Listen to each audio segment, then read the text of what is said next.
Halo guys, selamat datang di channel Inside Movie. Bersama saya, Fadia. Kali ini kita akan mencoba membahas lagi alur cerita film yang berjudul Miracle in Cell. Ya, film ini sendiri berasal dari negara Korea Selatan yang dirilis pada tahun 2013 lalu. Film ini sangat recommended banget buat ditonton. Film ini berlatar belakang di sebuah tahanan. Yuk, langsung aja cus kita mulai.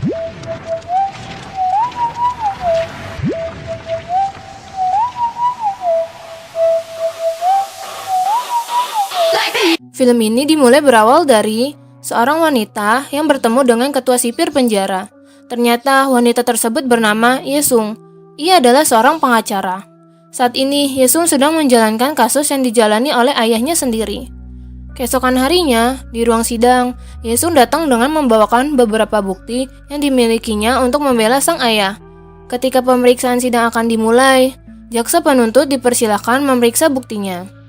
Ketika waktunya Yesung sebagai jaksa pembela berbicara, ia memberikan bukti informasi bahwa yang dikatakan jaksa penuntut itu bukti palsu.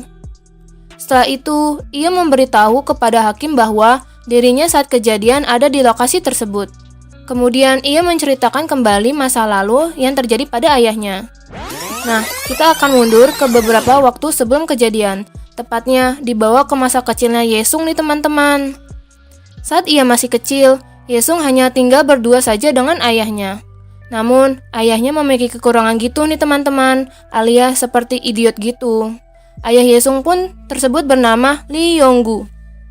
Suatu hari, Yesung dan ayahnya berhenti tepat di depan toko tas. Ada satu tas di mana Yesung sangat ingin memiliki tas itu nih. Tetapi ayahnya belum memiliki uang untuk membeli tas tersebut yang dipajang di toko itu. Tak lama kemudian, tas tersebut sudah ada yang membelinya. Sontak, sang ayah masuk ke dalam toko dan ingin merebut tas yang sudah dibeli oleh pembelinya itu. Di situ, sang ayah dihajar dan dipukul oleh pembeli tas tersebut. Dan yang perlu diketahui, ternyata pembeli tas tersebut ialah seorang komisaris jenderal polisi. Keesokan harinya, saat ayahnya berangkat kerja, Yesung menemaninya sampai di depan rumah. Ya, ayah Yesung bernama Lee Yonggu. Ayahnya ternyata bekerja sebagai tukang parkir ya teman-teman. Ketika sedang beristirahat dan menghitung uang yang ia kumpulkan, datanglah seorang anak perempuan menghampiri ayah Yesung dari belakang, dan anak tersebut memanggil Yonggu. Ternyata anak perempuan tersebut ialah orang yang membeli tas Sailor Moon kesukaan Yesung ini kemarin. Anak ini ternyata memakai tas Sailor Moon itu, yang dimana sang ayah sontak menginginkan tas tersebut. Karena Yonggu mempunyai latar belakang yang berbeda alias idiot, sang ayah menghiraukan perkataan anak perempuan itu dan tetap terus mengikuti anak tersebut. Sampai di mana anak perempuan itu tiba-tiba tewas terjatuh dan sudah terbaring dengan kepala yang sudah penuh dengan darah. Di saat itu juga, Yonggu sontak ingin menolong anak itu dengan pengalamannya, yaitu dengan membuka dan melonggarkan celananya untuk membantu sirkulasi darah, lalu membuat nafas buatan. Tapi di sisi lain, ada saksi mata seorang ibu-ibu yang melihat kejadian tersebut, tetapi ibu-ibu itu salah sangka terhadap ayah Yesung, di mana disangka ibu-ibu itu ayah Yesung sedang memperkosa dan menyakiti anak perempuan itu. Karena takut dan panik, saksi mata itu langsung berteriak dan pergi untuk mencari pertolongan. Tak lama, polisi datang ke TKP dan langsung menangkap Yonggu untuk dibawa ke kantor polisi dan diinterogasi. Di sana juga sudah terdapat banyak wartawan yang ingin mengekspos berita tersebut. Setelah diinterogasi, Yonggu kembali dibawa ke TKP dan melakukan reka adegan ulang yang ia lakukan pada anak perempuan tersebut. Yonggu hanya mengikuti apa yang dikatakan polisi itu untuk melakukan reka adegan ulang karena sudah diimingi untuk bisa bertemu dengan Yesung. Akhirnya, ia melakukan reka adegan ulang tersebut yang dimana terlihat ayah Yesung seperti sedang memperkosa dan memukul anak dari komisaris jenderal polisi itu.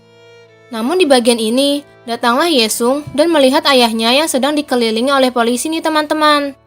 Saat ia ingin menghampiri ayahnya, Yesung ditarik dan dipisahkan oleh ayahnya. Ayahnya langsung dibawa ke mobil polisi dan Yesung menangis memanggil ayahnya. Saat sudah berada di kantor polisi, Yonggu langsung dibawa ke sel tahanan yang dimana sudah terdapat kelima orang tahanan lainnya. Ya, perkenalkan kelima tahanan ini bernama Bongsik, Chunho, Manbun, Leader, dan kakek Seo. Saat Yonggu memperkenalkan dirinya dan menceritakan anaknya, namun kelima tahanan tersebut bingung dengan yang dikatakan Yonggu dan menyuruh Yonggu untuk diam. Tetapi ia tetap berbicara. Lalu Manbun membuka catatan kasusnya, yang dimana Yonggu telah melakukan penculikan anak di bawah umur dan pemerkosaan terhadap anak tersebut. Sontak kelima tahanan itu memukuli Yonggu. Scene selanjutnya, saat ayahnya pergi, Yesung tinggal di panti asuhan. Saat di luar ruangan sel, Yonggu hanya duduk menulis nama Yesung dengan pasir, dan kelima tahanan lainnya sedang asyik sendiri. Namun, musuh dari leader tersebut sudah memantaunya untuk menusuk sang leader tersebut dengan menggunakan sikat gigi.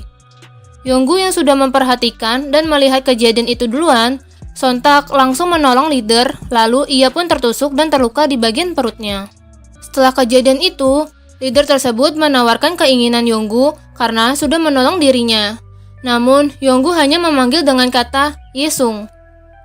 Ya, saat sedang acara paduan suara dan diikuti 3 anak kecil, para tahanan pun ikut menonton acara tersebut. Ketua sipir penjara bertanya ke pegawainya tentang 3 anak kecil itu. Dan katanya, 3 anak itu yang terpilih untuk mengikuti paduan suara ini. Saat tampil di panggung, Yesung ditarik dari panggung bertemu ayahnya. Saat dipertemukan, Yesung dan ayahnya berpelukan nih teman-teman.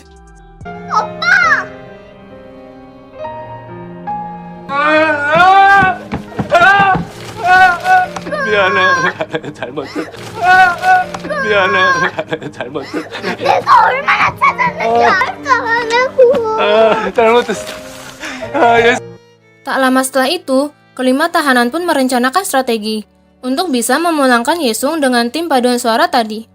Lalu Manbun pun memberitahu bahwa tim paduan suara dipulangkan lebih awal. Saat leader membujuk Yesung untuk pulang bersama tim paduan suara lainnya, Yesung pun menolaknya. Tapi Bongsik bilang leader berjanji akan mempertemukan kembali dengan ayahnya. Saat Manbun membawa Yesung kembali untuk bergabung dengan tim paduan suara menggunakan kardus, tetapi ia telat membawa Yesung untuk bergabung dengan tim paduan suara. Akhirnya, Yesung kembali ke dalam sel tahanan ya teman-teman. Keesokan harinya, kelima tahanan tersebut mengatur strategi lagi, yang dimana akan memulangkan Yesung dalam 2 hari ke depan pada acara keagamaan. Saat malam hari dan semuanya ingin tidur, tiba-tiba terdengar suara kunci penjaga yang datang ke sel tersebut. Lalu, Yesung langsung mengumpat. Penjaga sel itu mendengar suara perempuan. Tetapi leader pun langsung mengelak dan berkata bahwa kau jangan menakutiku.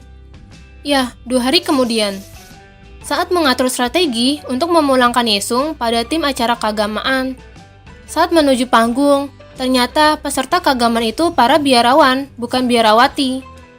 Melihat rencana itu gagal lagi, akhirnya Yesung kembali ke dalam sel tahanan tersebut. Scene selanjutnya, saat ketua lapas melihat hasil foto acara paduan suara kemarin, ia melihat keanehan dari foto anak-anak kecil tersebut. Dan penjaga lapas itu juga curiga terhadap sel tahanannya leader. Mendengar hal itu, penjaga dan ketua lapas menghampiri sel tahanan tersebut. Yang pada akhirnya, Yesung pun ketahuan telah berada di dalam sel itu. Kemudian, Yesung dikembalikan ke panti asuhan, dan Yonggu diasingkan di ruangan tersendiri dengan diikat kaki dan tangannya. Dan tahanan lainnya pun dihukum atas perbuatannya teman-teman. Kemudian terjadi kebakaran di penjara itu. Kebakaran itu disebabkan oleh salah satu tahanan. Melihat tahanan itu ingin bunuh diri di dalam kebakarannya, sontak ketua lapas ingin menolongnya, tetapi ia tak bisa menyelamatkan dirinya. Saat Yonggu keluar dari ruang tahanan, ia melihat ketua penjara sedang dalam ruangan yang penuh api dan tergeletak tak berdaya. Akhirnya pun ia menolong ketua lapas itu. Keesokan harinya, saat sudah berada di rumah sakit, ketua lapas itu tersadar dari pingsannya. Lalu, dokter memberitahu yang menolongnya ialah Yonggu. Keesokan harinya, Yesung bersama gurunya datang menemui ayahnya di penjara. Saat Yonggu sedang berbincang dengan Yesung, ketua lapas itu memperhatikan mereka berdua dari luar pintu. Tak lama setelah itu, jam berkunjung pun habis. Ya, karena merasa telah ditolong oleh Yonggu, saat itu juga ketua lapas tersebut memikirkan kasus Yonggu dan ingin membantunya. Scene selanjutnya, saat berada di dalam sel tahanan, dan saat sedang asyik bermain, datanglah penjaga tahanan dengan membawakan sebuah kardus besar. Katanya sih berisikan kue beras. Namun tak disangka, ternyata kardus itu berisikan Yesung. Setelah itu, Yonggu ingin berterima kasih kepada ketua penjara tersebut karena telah membawakan Yesung, dengan membawakan sebuah kue. Saat sedang di dalam sel, Yesung meminta leader untuk membacakan buku ceritanya. Namun, karena tidak bisa membaca nih teman-teman, dia tidak jadi membacakan untuk Yesung. Chunho dan Menbun, mereka sedang asyik mengobrol dengan mengungkit leader yang tidak bisa membaca. Leader yang mendengarkan mereka, ia pun langsung mengurung diri. Akhirnya, kakek Seo yang membacakan buku ceritanya kepada Yesung. Kemudian keesokan harinya, ketua penjara itu menemui rekannya. Lalu, meminta dan melihat berkas kasus Lee Yonggu. Kemudian ketika Yesung berada di sekolah, ia melihat temannya membawa handphone. Tak lama setelah itu, ia meminjam handphone tersebut. Saat pulang sekolah, Yesung dijemput oleh ketua penjara tersebut dan dibawa ke penjara untuk menemui ayahnya. Saat di dalam sel, Yesung mengajari leader untuk belajar membaca. Tak lama setelah selesai, datanglah Bongsik yang dari luar dengan muka murung. Melihat itu, Yesung langsung menghampiri Bongsik dan memberikan sebuah handphone. Sontak, Bongsik pun kaget melihat telepon tersebut. Ia langsung menghubungi istrinya yang baru saja melahirkan. Tetapi, ia harus mencari-cari sinyal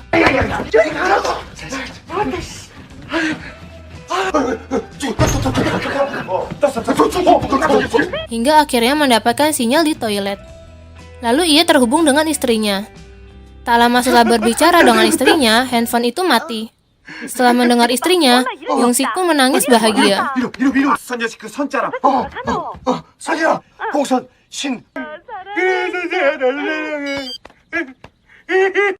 Scene selanjutnya, saat sedang berolahraga, Yonggu dihampiri petugas penjara.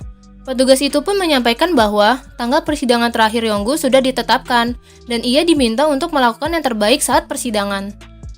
Yonggu diminta untuk menceritakan kejadian ulang kepada kelima tahanan tersebut. Kelima tahanan tersebut ingin membantu memecahkan masalah yang dialami Yonggu itu. Yonggu pun akhirnya menceritakan kejadian dari awal. Pertama yaitu, ia mengikuti seorang anak perempuan. Tiba-tiba ia terjatuh. Tak lama kemudian, ia mendengar teriakan anak perempuan tersebut. Saat menghampirinya, anak perempuan tersebut sudah tergeletak, terbaring, dan kepalanya dipenuhi dengan darah. Kemudian, kelima tahanan itu memeragakan kejadian tersebut. Saat makan, leader pun bertanya, mengapa kau membuka celana anak tersebut? Yonggu menjawab, langkah pertama, kendurkan celananya untuk membuat sirkulasi darah. Langkah kedua, tekan dadanya secara vertikal. Selanjutnya, membebaskan saluran pernafasan dan menutup hidungnya, dan memberikan bantuan pernafasan 12 kali per menit. Lalu, goncangkan pasien supaya sadar.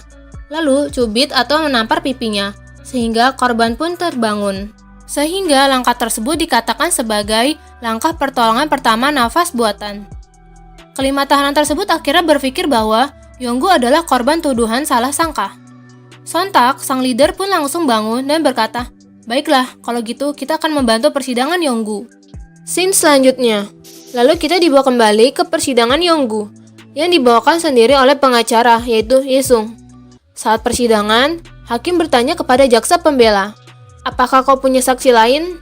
Lalu Yesung pun menjawab, aku meminta kesedihan dari kepala penjara. Lalu kita dibawa kembali ke cerita dulu, di mana saat kepala sipir penjara mengunjungi komisaris jenderal polisi tersebut, di mana ayah dari anak perempuan itu. Ia meminta untuk menyelidiki ulang kasus Lee Yonggu itu. Tetapi, komisaris jenderal malah membual. Saat di dalam sel tahanan, Yesung menyuruh ayahnya untuk membaca dan mengikuti saja apa yang sudah ditulis oleh paman itu.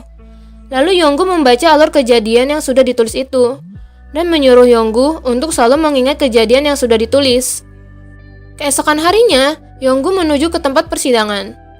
Saat sebelum waktu persidangan, komisaris jenderal tersebut menemui Yonggu dan berbicara berdua di dalam ruangan tersebut.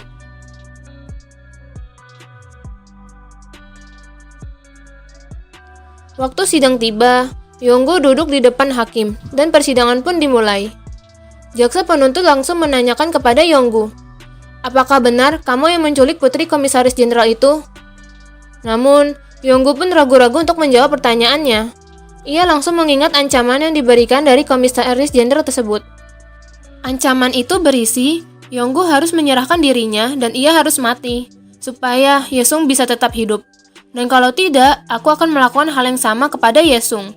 Mendengar ancaman itu, akhirnya Yonggu pun mengatakan kepada hakim apa yang disuruh oleh komisaris jenderal tersebut, yaitu telah melakukan penculikan dan pemukulan terhadap putri dari komisaris jenderal tersebut.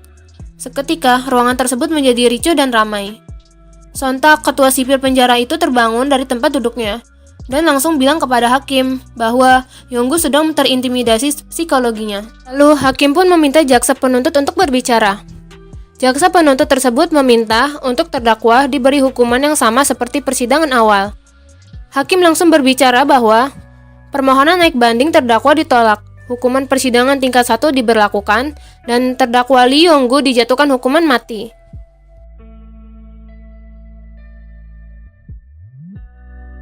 Saat hari-hari terakhir Yonggu, Yesung sering dipertemukan dengan ayahnya.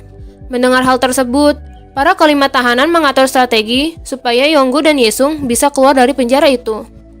Akhirnya, kelima tahanan tersebut membuat sebuah balon udara besar untuk membawa kabur Yonggu dan Yesung pada acara paduan suara. Setelah bernyanyi, setiap peserta paduan suara membawa satu orang penonton untuk dibawa keluar, untuk memperlihatkan balon udara yang di luar ruangan. Sontak, para penonton berebut untuk menaiki balon udara itu. Namun hal itu dihalangi, karena yang seharusnya naik balon itu ialah Yonggu dan Yesung. Ketika berhasil menaiki dan menerbangkan balon udara itu, tak lama kemudian balon tersebut nyangkut di pagar besi lapas. Hal itu membuat Yonggu dan Yesung tidak jadi pergi dan kembali lagi ke sel tahanan.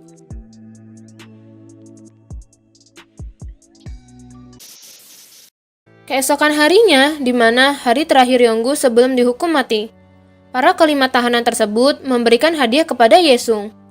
Lalu, ayah Yesung memberikan hadiah berupa tas Sailor Moon-nya. Setelah itu, Yesung pun berterima kasih kepada ayahnya. Lalu, kelima tahanan tersebut pun menulis kata-kata tersayang di belakang baju Yonggu. Setelah itu, Yesung berpamitan kepada kelima tahanan tersebut untuk pulang. Lalu, sang ayah menemani Yesung sampai di pagar lapas bersama ketua lapas penjara itu. Saat sudah sampai di luar pagar lapas, Yonggu langsung memeluk Yesung dan mengatakan bahwa, "Kau bisa hidup tanpa ayah kan?" Lalu Yesung mengatakan kembali, "Kau bisa hidup sendiri kan ayah?" Kemudian Yesung pun mengucapkan selamat tinggal kepada ayahnya, dan ayahnya pun langsung memeluk kembali putrinya. Saat berpisah dan berjalan menuju ruang pengasingan, Yonggu pun tiba-tiba terjatuh. Setelah itu ia mendengar tangisan Yesung memanggil ayahnya. Lalu ia kembali menghampiri dan memeluk Yesung lagi nih teman-teman. Kemudian Yonggu pun menangis dan meminta tolong kepada para petugas karena menyesali atas perbuatannya. Melihat hal itu, Yesung pun langsung menangis sejadi-jadinya. Ia tidak mengetahui bahwa pertemuan itu adalah pertemuan terakhir dengan ayahnya. Mendengar teriakan Yonggu, para kelima tahanan tersebut sedih mendengar hal tersebut. Scene selanjutnya, kembali lagi saat di persidangan. Yesung yang mengingat kejadian tersebut pun menangis, dan para penonton pun juga ikut sedih. Setelah itu, Yesung langsung berbicara kepada hakim bahwa, "Aku di sini untuk terdakwa Lee Yonggu, bukan, melainkan untuk sang malaikatku." Lalu, Yesung pun mengatakan, pembela memberikan argumen terakhirnya, dan atas nama keadilan, ia meminta untuk memaafkan kesalahan ayahnya. Setelah menunggu keputusan sidang dari hakim, akhirnya hakim datang kembali dan mengatakan bahwa catatan terduga Lee Yonggu sudah diakui. Lalu mengatakan bahwa dia diancam dan dipukuli oleh pihak polisi, dan pengadilan menerima bahwa ia dipaksa untuk mengaku. Lalu berdasarkan kesaksian, tidak ada bukti yang cukup bahwa Lee Yonggu telah melakukan penculikan dan pemerkosaan terhadap putri komisaris jenderal tersebut. Lalu pengadilan mengembalikan kasus ini dan membatalkan hukuman mati kepada Lee Yonggu, dan mengatakan bahwa Lee Yonggu tidak bersalah. Setelah itu, hakim pun mengetuk palu dan menutup kasus tersebut. Akhirnya, Yesung menangis bahagia bisa memenangkan kasus ayahnya. Ya, itulah akhir dari film ini. Meskipun ayahnya sudah dihukum mati, tetapi Yesung sebagai pengacara akhirnya bisa memenangkan kasus ini dan membuktikan bahwa ayahnya tidak bersalah. Oke, sekian dari cerita film ini. Terima kasih sudah menonton, dan jangan lupa untuk terus saksikan channel berikutnya. Bye-bye.